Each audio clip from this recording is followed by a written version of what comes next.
हनुमान जी की एक आदत बहुत अच्छी है। पूछो क्या? हनुमान जी लंका में जाते हैं, प्रवेश करते हैं तो विचार करते हैं। लंका में हनुमान जी जब भी प्रवेश किए, जो भी काम किया, कभी विचार मन ही मन कीना। हनुमान जी विचार करते। अच्छा, विचार क्यों करना चाहिए? हम लोग बहुत उल्टे हैं, पहले प्रचार करते हैं, फिर कार करते हैं, बाद में फिर बिगड़ जाता तो विचार करते। होना क्या चाहिए? पहले विचार, फिर कार, फिर अपने आप प्रचार हो जाएगा। इसलिए मेरे पागलों, आज की कथा का सूत्र है, जिस जीव की बातें यदि जीवन में उतर जाए तो जीवन सुधर जाएगा। जीव की बात जीवन में उतर जाए, जीवन सुधर जाए। अच्छा, जो काम जीव कर सकती कोई नहीं कर सकता। पूरे शरीर में सबसे खतरनाक है जीव। लो सुनो, लंका में हनुमान जी गए, विभीषण जी मिले। विभीषण जी बोले महाराज जय हो आपकी। हनुमान जी जय हो। हनुमान जी बोले बहुत बढ़िया, अच्छे आए अच्छे आए। दोनों लोग बहुत प्रेम पूर्वक मिले। हनुमान जी बोले और विभीषण क्या हाल है? अब विभीषण ने अपनी परिचय दिया कि हाल क्या है। महाराज हम तो बहुत बुरे फंसे। हनुमान जी बोले कैसे फंसे? जिमी दस नैने माहो जीभ बेचारी,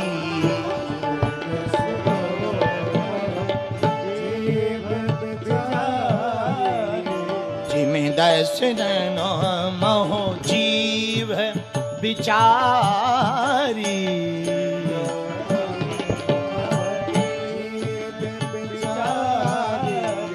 दसनन मोह जीभ बिचारी, जिमी दसनन मोह जीभ बिचारी, हाँ जीभ बिचारी, हाँ जीभ बिचारी।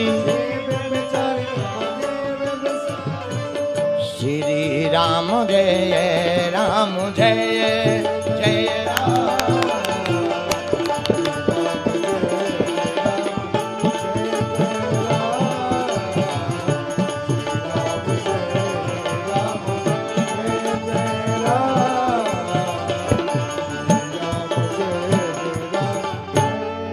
जैसे दांतों के बीच में जीभ रहती, विभीषण जी बोले हनुमान जी हम भी वैसे ही लंका में फंसे हैं, जैसे दांतों के बीच में जीभ फंसी। हनुमान जी बोले व्याख्या करो।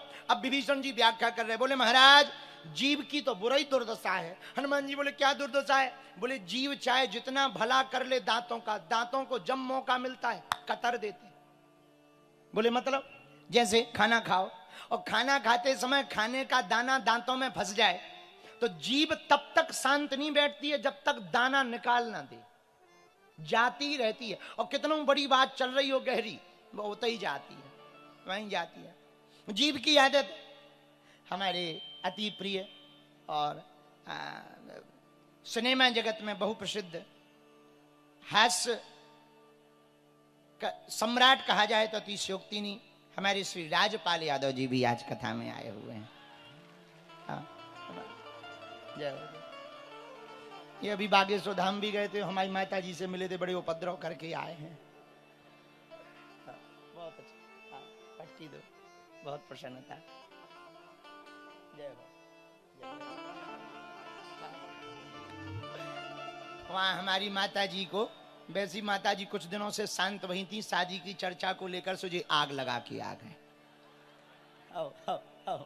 बहुत सरल है, बहुत सरल है। आहा, श्री राम जय जय राम।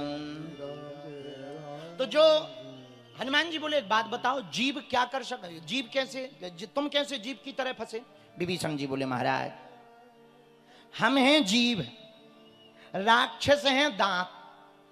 हम राक्षसों का भला चाहते, पर जब भी इन राक्षसों को मौका मिलता हमारा ही भाई रावण हमें कुचलने लगता, मारने लगता। बोले जो दांत जीव का करते, जीव क्या करती? दांतों में दाना फंसा हो तो निकालने का काम करती। बोलो हाँ जी या ना जी, जोर से बोलो। लेकिन कभी कभी जब भूल जाओ जीभ हटाना तो दांत ये सोचते हैं कि ये बहुत मदद करती है, इसे काटे ना ना। जब मौका लगता है दांत काट देते हैं। बोलो हाँ जी या ना जी, जोर से बोलो। हनुमान जी से विभीषण जी बोले यही हमारा हाल है।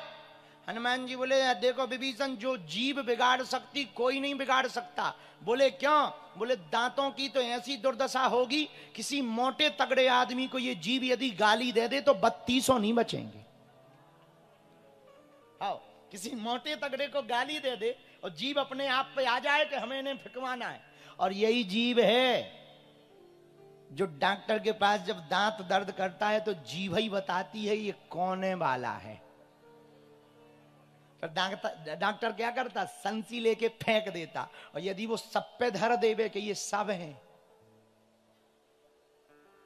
तो हनुमान जी बोले होगा क्या परिणाम? विभीषण बोले 3200 उखड़ जाएंगे। बोले वही हम कह रहे, तुम टेंशन ना लो विभीषण जी, कुछ दिनों बाद दांतों का डॉक्टर आने वाला है लंका में। बोले कौन? बोले राम जी। तुम हो जीव, राक्षस हैं दांत, इशारा करते जाना, एक एक करके सबको उखाड़ कर फेंक दिया जाएगा। इसलिए जीभ सुधर गई तो जीवन सुधर जाएगा। जिसने अपने जीभ पर कंट्रोल कर लिया, रसना पर, इसको कहते हैं रसना। क्या कहते हैं? रसना। जिसने जीभ पर कंट्रोल कर लिया, जीवन पर। बोलो सीताराम। जोर से बोलो, और जोर से बोलो, और जोर से बोलो। अब प्रश्न उठता है कि भगवान ने ये जीभ दी क्यों है? केवल खाने के लिए? पिज्जा बर्गर चाउमीन के लिए? ना ना ना ना, फिर किसी लिए दिए? कान दिए सुनबे को सतसंग, सो जीभ दई भज मोहन को। दान के काज दिए दो हाथ, सो पांव दिए तीर्थ घूमन को। आंख दई संत दरस करन को। भगवान ने ये जो दिए हैं इन सबका सदुपयोग बता दिया। कान किस लिए? बोले सत्संग सुनो। और हम लोग क्या करते हैं? वो लगा लेते हैं ईयरटूथ है, ब्लूटूथ, कान में ब्लूटूथ लगा लेते हैं, ढिमचिक ढिमचिक फलाना बदनाम हुआ ठिकाने के लिए।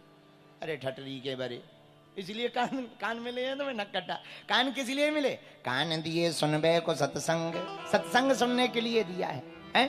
पर आंख दई संत दर्शन को। आंखें किस लिए दी? फिल्में देखने के लिए? ना ना ना भाई, फिल्म देखना चाहिए, मनोरंजन भी जरूरी है, मनोरंजन भी जरूरी है। फिल्म देखने से मनोरंजन होता है, पर कथा सुनने से मनोभंजन होता है। हाँ, हाँ, फिल्म देखने से मनोरंजन, पर कथा सुनने से मनोभंजन होता है। दोनों जरूरी है, मनोरंजन और मनोभंजन दोनों आवश्यक है। मनोभंजन करना है तो सत्संग में आओ, मनोरंजन करना है तो थिएटर में जाओ। दोनों के सिद्धांत अलग अलग हैं। तो कांच और मणि चमकती दोनों समान है, पर दोनों के गुण भेद अलग अलग है। जो मणि कर सकती वो कांच नहीं कर सकता है, और जो कांच कर सकता है वो मणि नहीं कर सकती। जो सुई कर सकती वो तलवार नहीं कर सकती, जो तलवार काम कर सकती वो सुई नहीं। अब सुई हो, एक आदमी हमको बोला, बोले गुरुजी तुम्हारी बातें कई बार बहुत चुभती हैं। हमने कहा हम सुई हैं। उसने कहा आपकी बातें कई बार बहुत चुभती हैं। हमने कहा हम सुई हैं। बोले आप अपने आप को सुई क्यों बोल रहे? हमने कहा बेटा सुई ही तो है, तब तो हमारी बातें चुभती हैं। पर एक बात बोले बेटा, सुई चुभती जरूर है, पर दो भाग में यदि कपड़ा फटा हो उसको एक कर देती है। हाँ, हाँ, उसको एक कर देती है। ये सुई का सिद्धांत है। दो भाग में कपड़ा फट गया हो तब सुई एक करती है। हमारा भी वही काम है, बातें जरूर चुभती हैं, पर हम हिंदू हिंदू को एक करने का काम कर रहे हैं।